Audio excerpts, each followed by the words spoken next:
감사합니다. 우리 하나님께서 기쁘게 받으신 찬양일 줄로 믿습니다. 오늘 우리에게 주시는 하나님의 말씀은 사사기 16장 28절부터 31절까지입니다. 사사기 16장 28절부터 31절까지 말씀, 봉독할 때에 살아계신 우리 하나님의 음성으로 들으시기 바랍니다. 삼손이 여호와께 부르짖어 이르되 주 여호와여 구하옵나니 나를 생각하옵소서. 하나님이여 구하옵나니 이번만 나를 강하게 하사 나의 두 눈을 뺀 블레셋 사람에게 원수를 단번에 갚게 하옵소서 하고, 삼손이 집을 버틴 두 기둥 가운데 하나는 왼손으로 하나는 오른손으로 껴 의지하고, 삼손이 이르되 블레셋 사람과 함께 죽기를 원하노라 하고 힘을 다하여 몸을 굽히매 그 집이 곧 무너져 그 안에 있는 모든 방백들과 온 백성에게 덮이니 삼손이 죽을 때 죽인 자가 살았을 때 죽인 자보다 더욱 많았더라. 그의 형제와 아버지의 온 집이 다 내려가서 그의 시체를 가지고 올라가서 소라와 에스타올 사이에 그의 아버지 마누아의 장지에 장사하니라. 삼손이 이스라엘의 사사로 20년 동안 지냈더라. 아멘. 샬롬. 샬롬. 예, 우리 옆에 사람들 한 번 더 축복합시다. 하나님께서 우리를 사랑하십니다.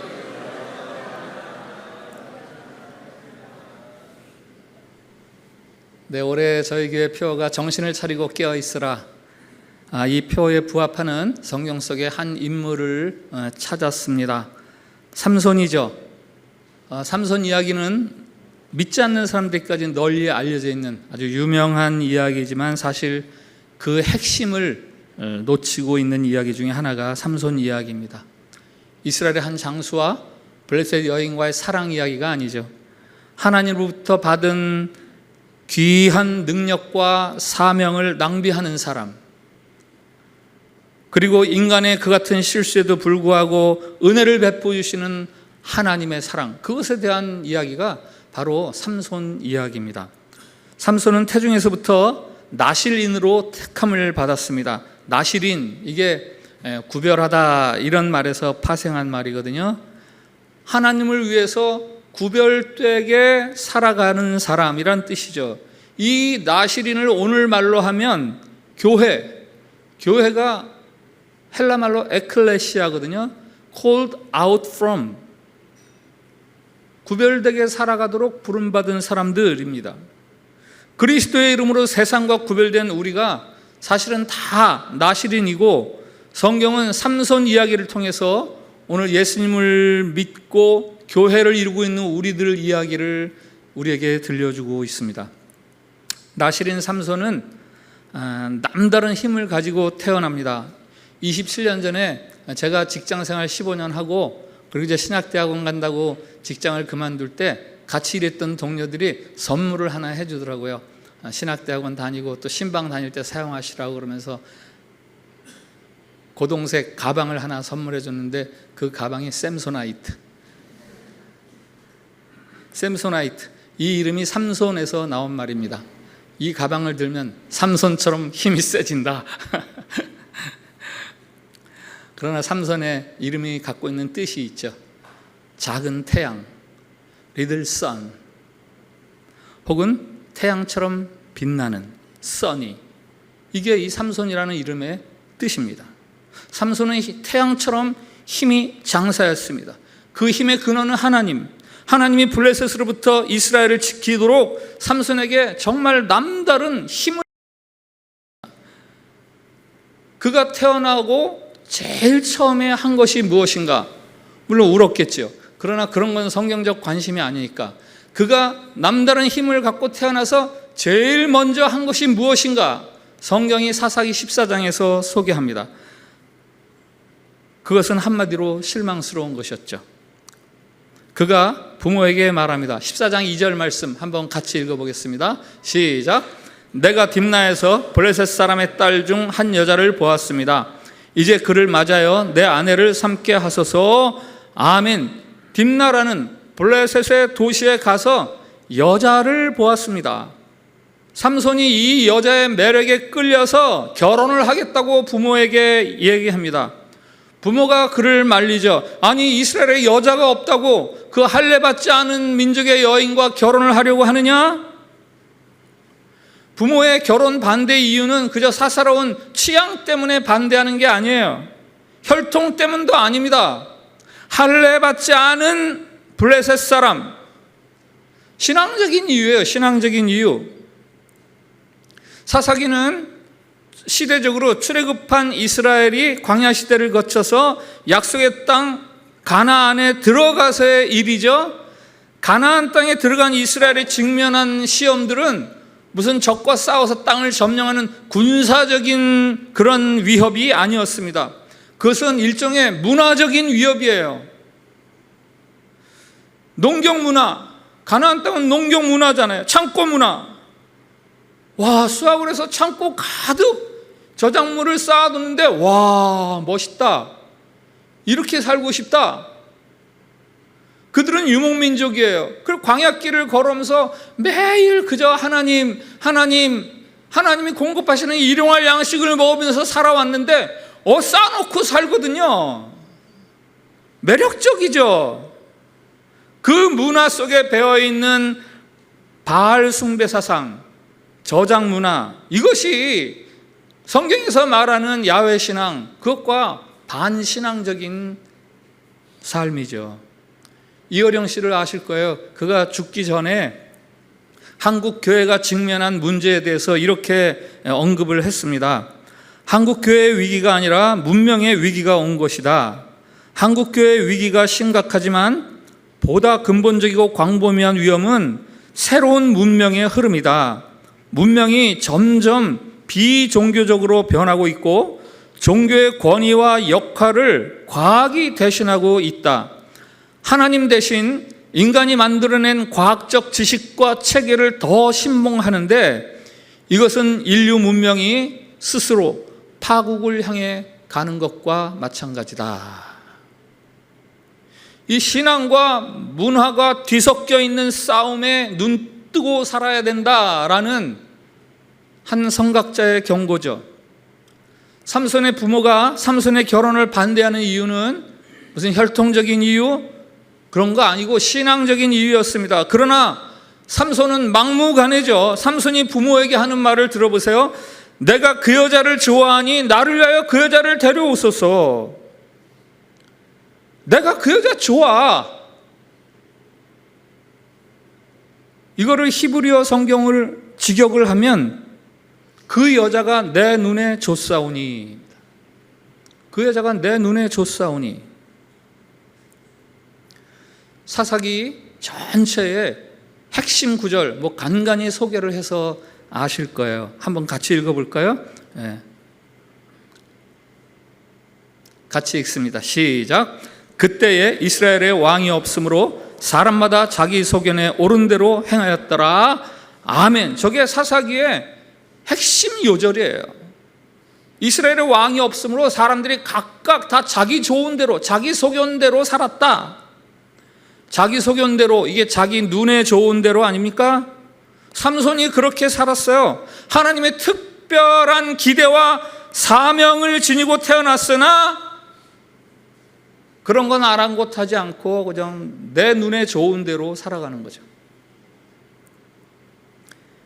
이렇게 시작된 삼손의 행적이 하나 더 소개되는데, 딥나로 가던 삼손이 길에서 사자를 만납니다. 근데 힘이 장사니까 그 사자를 맨손으로 때려잡아요. 그리고 다시 딥나에서 올라오는 길에 보니까 그 자기가 죽인 사자 시체에 벌들이 벌집을 만들어서 꿀이 거기 있는 거예요. 삼손이 그 꿀을 떠서 자기도 먹고 부모에게도 가져다 드립니다. 꿀은요, 고대 시대에 아주 고급스러운 음식에 속하죠. 창세기 43장에 보면은 늙은 야곱이 애굽의 바로왕에게 인사하러 가면서 선물을 챙기는데 그때 꿀을 챙겨갑니다. 삼손이 이 귀한 꿀을 어디서 구하는가? 사자의 시체에서. 죽은 시체에서 나온 음식은 일반인들도 먹기가 거부스러운 그런 것들인데, 하물며 삼손은 나시린입니다. 하나님이 나시린에게 하지 말라고 한 3가지가 있어요. 포도주를 입에 대지 말아라, 시체를 가까이 하지 말아라, 머리를 깎지 말아라. 그런데 시체를 멀리하기는커녕 시체에서 나온 걸 먹습니다. 왜요? 그게 꿀이니까. 값비싸고 향내나고 달달한 그런 음식물이니까 꿀의 단맛에 하나님이 주신 영적 신분을 발로 걷어차 버리는 거예요. 한마디로 정신 못 차리고 살아가는 나실입니다. 이렇게 살아가는 삼손이 결국 어떻게 되는가? 마침내 그 블레셋에게 포로가 되어서 두 눈이 뽑힙니다. 삼손의 그 두 눈을 빼앗기게 한 여인의 이름을 아실 거예요. 들릴라. 들릴라의 이름이 뜻이 있어요. 밤의 여인, 영어로 하면 she of night. 음탕함, 유혹이 강력함, 쾌락. 작은 태양 삼손이 밤의 여인 she of night 들릴라에게 빠져서 완전히 빛을 다 소멸해 버렸어요. 자기 눈에 좋은 대로 행동하다가 눈을 잃어버렸다고요. 머리카락 다 잘리고 하나님 주신 능력 다 소멸하고. 지금까지 말씀드린 삼손의 이 모습, 이것이 사실은 삼손의 이야기지만 사사기 전체의 배경화면이죠. 약속의 땅, 젖과 꿀이 흐르는 땅 가나안에 들어가서도 그 하나님의 복을 누리지 못하는 이스라엘, 그들이나 아니면 하나님으로부터 특별한 힘을 부여받고 태어났지만 자기 마음대로 살아서 두 눈이 뽑히는 삼손이나 똑같은 이야기죠. 들릴라에게 그의 시선, 그의 눈길을 빼앗길 때 진짜로 눈을 잃게 됩니다. 하나님의 자녀들이 세상을 부러워하고 세상에 부러운 눈길을 주고 두 눈이 뽑힙니다.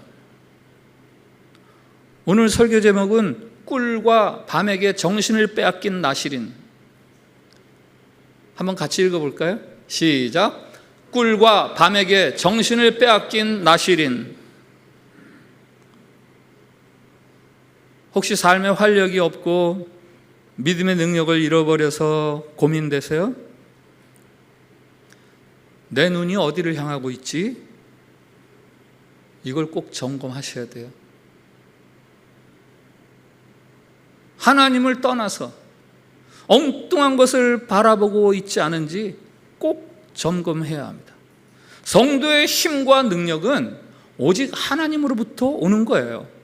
시편 18편 복음성을 통해서 잘 아시는 시편인데 이렇게 시작합니다. 나의 힘이 되신 여호와여, 내가 주를 사랑하나이다. 나의 힘이 되신 여호와여, 내가 주를 사랑하나이다. 이 시편 18편의 표제를 아세요? 여호와의 종 다윗의 노래.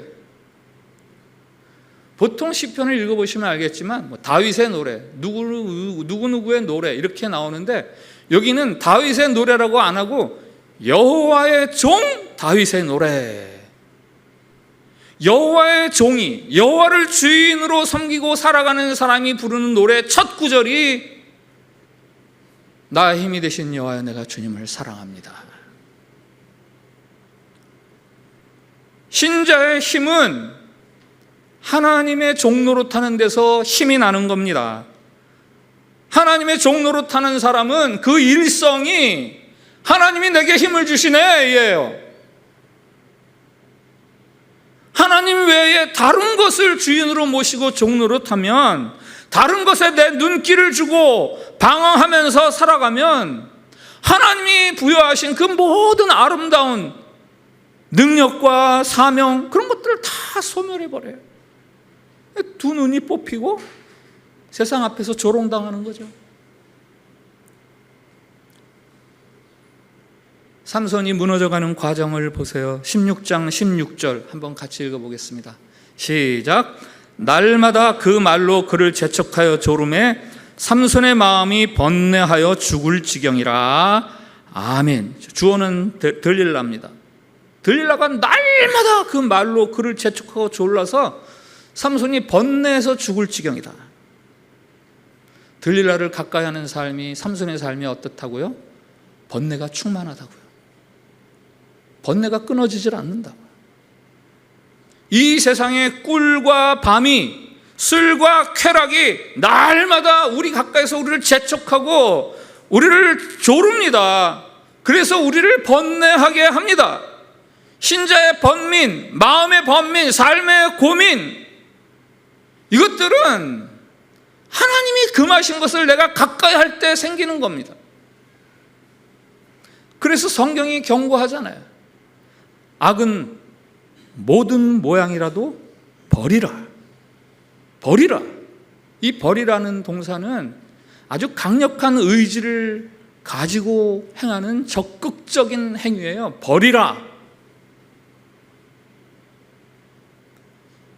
가까이 하지 않는 게 상책이에요. 가까이 두면 그게 우리를 늘 번뇌하게 하는데,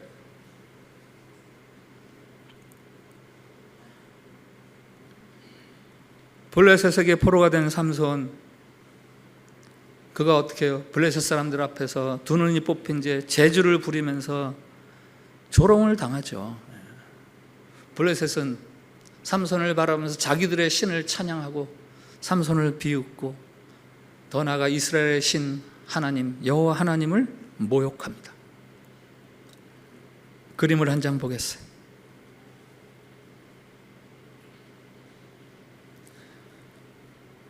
로비스 코린트라는 화가가 그린 삼손 블라인디드, 눈먼 삼손, 눈먼 삼손.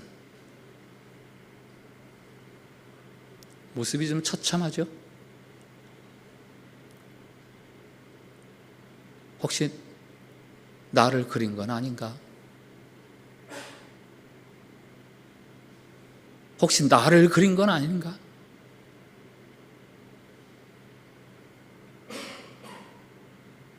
한 장 더 보겠어요. 그 다음 그림. 감옥에서 맷돌을 돌리는 삼손입니다. 머리카락 다 잘리고 두 눈이 뽑힌, 저 앞에 조그만 어린아이, 저 왼손에 들고 있잖아요. 채찍. 뭐 화가가 일부러 그랬는지 모르지만 왼손은 힘없는 손이에요. 조그만 어린애가 왼손에 채찍을 들고 삼손을 조종해요.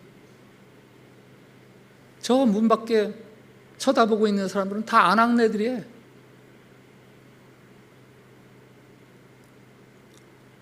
한번 따라해 주세요. 망신당하는 삼손. 마음에 안 드세요? 한자 더 붙일까요? 개망신당하는 삼손? 이건 좀 너무 비속어니까, 속어니까 한번 따라해서 망신당하는 삼손. 이 삼손과 아주 유사한 처지에서도 믿음의 도를 따라서 행동한 사람이 한 사람 있죠. 바로 요셉입니다. 창세기 39장에서 자기를 유혹하는 안주인 보디발의 아내에게 요셉이 이렇게 말합니다. 내가 어찌 이 큰 악을 행하여 하나님께 죄를 범하리이까? 여인이 날마다 요셉에게 청하였으나 요셉이 듣지 아니하여 동침하지 아니할 뿐더러 함께 있지도 아니하니라. 내가 어찌 이 큰 악을 행하여 하나님께 득죄하리이까? 죄를 짓겠습니까? 날마다 요셉에게 요청했어요. 들릴라나 마찬가지죠. 그러나 요셉은 가까이 하지도 않았어요. 둘이 있는 시간을 피했어요.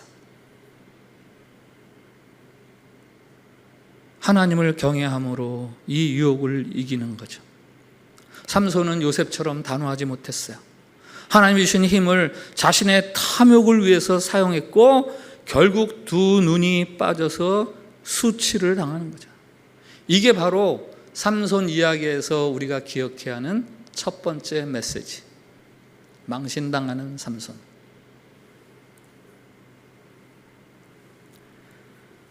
그러나 그때 우리 하나님은 어떻게 하시는지 한번 보세요. 삼손에게 하나님이 하시는 일, 16장 22절 한번 같이 읽어보겠습니다. 시작. 그의 머리털이 밀린 후에 다시 자라기 시작하니라. 아멘. 저 문장의 주어가 뭐예요? 머리털이? 반만 맞는 거예요. 저 문장에는 보이지 않는 주어가 있습니다. 하나님이.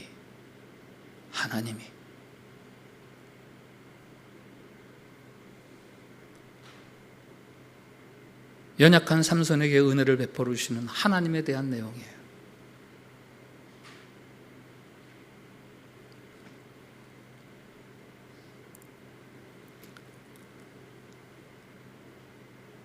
한번 저를 따라해 주세요. 머리카락이 다시 자라게 하시는 하나님. 한 번 더. 머리카락이 다시 자라게 하시는 하나님. 삼손의 머리카락은 그의 힘을 상징합니다. 머리카락이 잘리면서 힘을 다 잃었습니다마는 하나님이 그의 머리카락이 다시 자라게 해주셨어요. 그가 태어날 때 나신으로 택하시고 이 아들이 이스라엘을 블레셋으로부터 구하리라 하신 그 약속을 잊지 않으시고 그 약속을 이루시기 위해서 하나님이 은혜를 베푸십니다. 삼손은 철저하게 실수해도 그 가운데서 역사하시는 하나님의 은혜는 계속해서 벌어지는 거죠. 그 은혜로 인해서 마침내 삼손이 사사로서 그 이름을 남기는 거예요. 16장 30절 말씀 같이 읽어보겠습니다. 16장 30절 시작. 삼손이 이르되 블레셋 사람과 함께 죽기를 원하노라 하고 힘을 다하여 몸을 굽히매 그 집이 곧 무너져 그 안에 있는 모든 방백들과 온 백성에게 덮이니 삼손이 죽을 때 죽인 자가 살았을 때 죽인 자보다 더욱 많았더라. 아멘. 삼손이 말합니다. 블레셋 사람들과 함께 죽게 해주세요.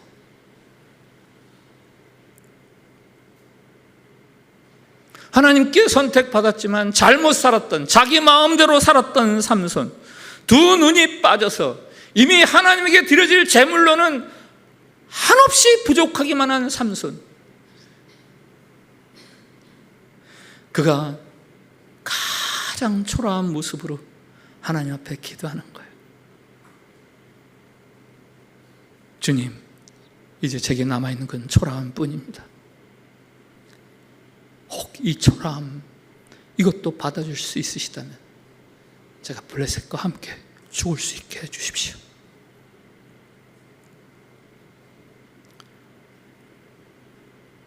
(30절의) 마지막 구절은 더 놀랍죠. 삼손이 죽을 때 죽인 자가 살았을 때 죽인 자보다 더욱 많았더라. 놀라운 하나님의 은혜가 담겨있는 말씀이죠. 실패한 삼손을 생각하면 도무지 저 구절이 나올 수가 없는데 저 구절이 성경에 기록이 되거든요. 그것은 하나님의 놀라운 은총이요, 놀라운 일하심입니다. 삼손의 출생을 알리는 천사에게 그 부모가 당신 이름이 무엇입니까? 하고 묻죠. 삼손 이야기 처음이에요. 13장. 그때 그 천사가 알려주는 하나님의 이름이 있습니다. 내 이름은 기묘자라. 기묘자, 놀라움, 원더풀, 아니면 비밀스러움, 시크릿. 하나님이 어째서 기묘자이십니까? 어째서 그렇게 비밀스러운 분이십니까? 하나님은 도무지 우리가 가늠하지 못할, 예상하지 못할 하나님의 반응, 당연함 그 이상으로 언제나 우리에게 반응해 주시는 그 하나님의 놀라움과 비밀스러움. 제 목숨을 드려오니 제게 마지막 힘을 좀 주십시오라고 기도하는 그 세상에서 가장 초라한 기도.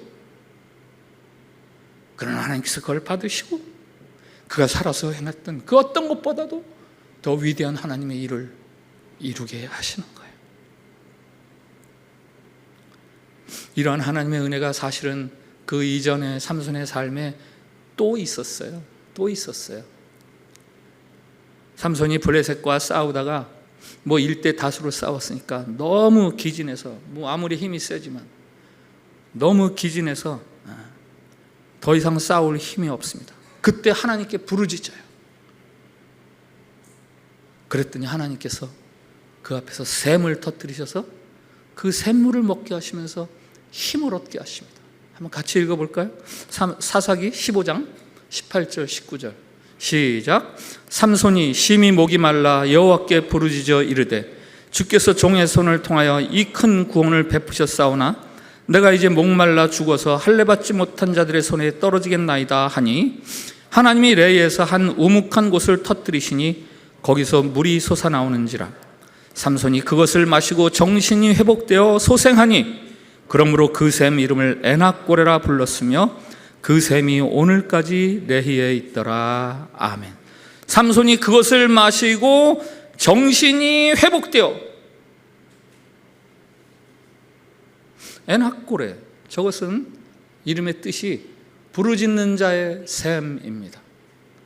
하나님의 이름을 부르며 하나님을 향해서 부르짖는 자들에게 베풀으시는 하나님의 은혜의 샘. 기진했던 삼손을 회복시키시고 그를 살려내시는 하나님의 샘물. 삼손은 하나님의 은혜로 아주 특별한 은혜를 입고 태어났습니다. 그러나 그는 가장 사사답지 못한 사사예요. 사사기에 등장하는 사사들 중에서 하나님의 주신 은혜를 오직 자기를 위해서 사용합니다. 자기 마음대로 살던 사람이에요. 그에게는 선지자나 사사의 인품보다는 그저 무절제한 힘자랑 타락한 생활이 더 두드러지는 사람이에요. 이 삼손은 사사시대의 이스라엘 백성들을 압축해서 보여주는 이야기죠. 적과 꿀이 흐르는 땅에서 거룩의 능력을 다 상실한 채 그렇게 살아가는 이스라엘 백성이나 하나님부터 그 독특한 힘을 부여받았으면서도 망신당하는 삼손이나 정신 못 차린 나실인, 정신 못 차린 하나님의 백성들. 시인 바이런이 자신이 키우던 반려견이 죽었어요. 그래서 무덤을 만들어주고 그 무덤 비석에 이런 글을 새겨두었습니다. 여기 그의 유해가 묻히다. 그는 아름다움을 가졌으되 허영심이 없고 힘을 가졌으되 거만하지 않고 용기를 가졌으되 잔인하지 않고 인간의 모든 덕목을 가졌으되 악덕은 갖지 않았다. 그 다음 글귀를 잘 들어보세요. 이러한 칭찬이 인간의 유해 위에 새겨진다면 의미 없는 아부가 되겠지만 1803년 5월 뉴펀들랜드에서 태어나 1808년 11월 18일 뉴스테이트 애비에서 죽은 개 보우슨의 영전에 바치는 말로는 정당한 찬사이다. 사람에게는 아부같이 들리는 말들, 과분한 칭찬같이 들리는 말들이지만 이게 개에게는 적합하다. 이게 무슨 말이에요? 개에 대한 칭찬을 통해서 개보다 못한 사람들을 꼬집는 거죠. 개가 얼마나 충성스럽습니까? 네, 맞아요. 우리에게도 아름다움이 있고 우리에게도 힘이 있고 우리에게 용기도 있습니다. 그러나 우리는 아름다움과 함께 허영심도 같이 있어요. 우리에게 힘이 있습니다마는 그 힘과 더불어서 우리는 거만함도 같이 가지고 있습니다. 우리에게 용기가 있지만 그것과 함께 우리는 잔인함도 같이 있어요. 때로는 진짜 우리가 개보다도 못하게 굽니다. 지혜와 재주, 능력과 기술, 멋짐, 매력, 열정, 굳은 의지, 민첩함, 이 다 하나님이 주시는 좋은 것들. 그런데 그것과 더불어서 우리 안에서 함께 발휘되는 그 교만과 허영심, 인정받고 싶은 마음, 남을 무시하고 짓밟고 이기적이고 탐욕스럽고 무절제하고, 그래서 우리의 하나님이 주신 좋은 것들이 일시에 다 와르르 무너져 버리는 거예요. 삼손 이야기는 우리에게 경고합니다. 힘이 있어도, 은혜를 입었어도 그것으로 자기만을 위해서 살고 자기를 과시하려는 데 사용하는 자들, 그들은 망하리라.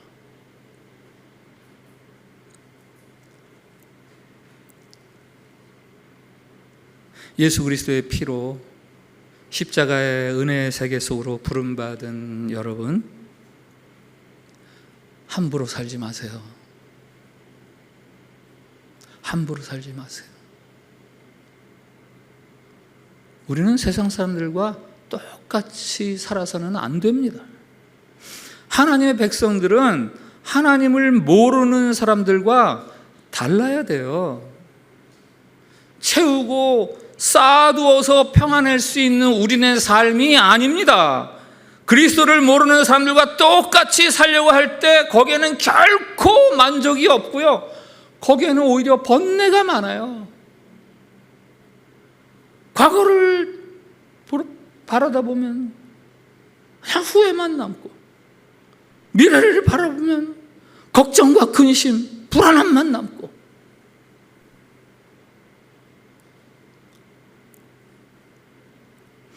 힘센 삼손이 블레셋에 잡혀서 조롱당하는 모습은 애초부터 힘이 없어서 조롱당하는 사람의 모습과 그것보다도 훨씬 더 비참하고 안타까운 이야기고, 약속의 땅 가나안에서 평안을 누리지 못한 채 살아가는 이스라엘 백성들, 예수님을 믿으면서도 그 예수님 안에서의 생명의 맛을 모르면서 살아가는 신자들, 다 같은 이야기예요. 오늘 삼손 이야기를 통해서 보여주시는 하나님의 모습이 있죠. 하나님은 비록 우리가 하나님을 배반하고 잠시 우리의 욕심을 따라서 살아갈지라도 그리스도의 피를 통해서 세우신 그 언약, 그 언약의 파트너가 된 우리를 마침내 구원하고야 마실 겁니다. 삼손에게 그러신 것처럼, 부르짖는 이스라엘에게 그러신 것처럼 우리가 부르짖을 때에 하나님께서 우리를 구원하실 거예요. 그것이 예수 그리스도를 통해서 보여주시는 십자가의 약속이에요. 내 이름은 기묘라. 놀라우신 하나님, 비밀스러우신 하나님. 우리에게도 기묘자가 계십니다. 예수 그리스도. 엔 학골에 부르짖는 자의 샘, 목말라 부르짖는 자를 소생시키는 샘물, 성도의 능력은 바로 예수 그리스도에게서 나오는 거예요. 예수 그리스도의 십자가는 목마른 모든 인생들을 다 갈증을 해소시키는 그런 놀라운 은혜의 샘이 있는 거예요. 그 신비하고 놀라운 이름을 기억하면서 오직 예수 그리스도, 그 이름에, 그 십자가에 여러분의 삶의 시선을 두세요. 즐거이 그 이름을 따라 사는 성도, 참된 나실인, 참된 교회. 저와 여러분이 살아가는 이 시대가 그 같은 여러분들로 인해서 구원을 함께 누리게 될 것입니다. 오늘 말씀 앞에서 드리는 공동기도, 주님, 엉뚱한 데 정신 팔려 주신 은혜와 능력을 탕진하는 어리석음을 용서하옵소서. 주님, 목마른 자를 소생하게 하는 애낙골의 샘물, 예수님의 십자가를 다시 붙들겠습니다. 주님, 우리도 살고 이 시대도 살릴 구별된 나실인으로서의 사명을 잘 감당하게 하옵소서. 우리 이 기도를 같이 드립시다. 시작. 주님, 엉뚱한 데 정신 팔려 주신 은혜와 능력을 탕진하는 어리석음을 용서하옵소서. 주님, 목마른 자를 소생하게 하는 애낙골의 샘물, 예수님의 십자가를 다시 붙들겠습니다. 주님, 우리도 살고 이 시대도 살릴 구별된 나실인으로서의 사명을 잘 감당하게 하옵소서. 아멘. 하나님, 삼손 통해서 우리의 어리석음을 보게 해주시니 감사합니다.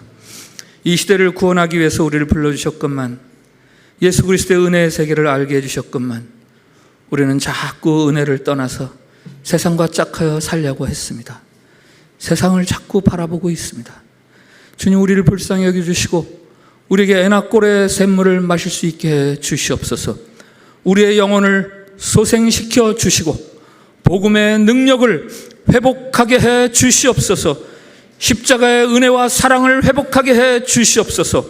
예수 그리스도 안에서의 삶이 얼마나 감격스러운 삶인지 구체적으로 매일매일 알아가게 해 주시고 이제는 이 시대를 구원하시려는 하나님의 그 구원의 통로가 되게 해 주시옵소서.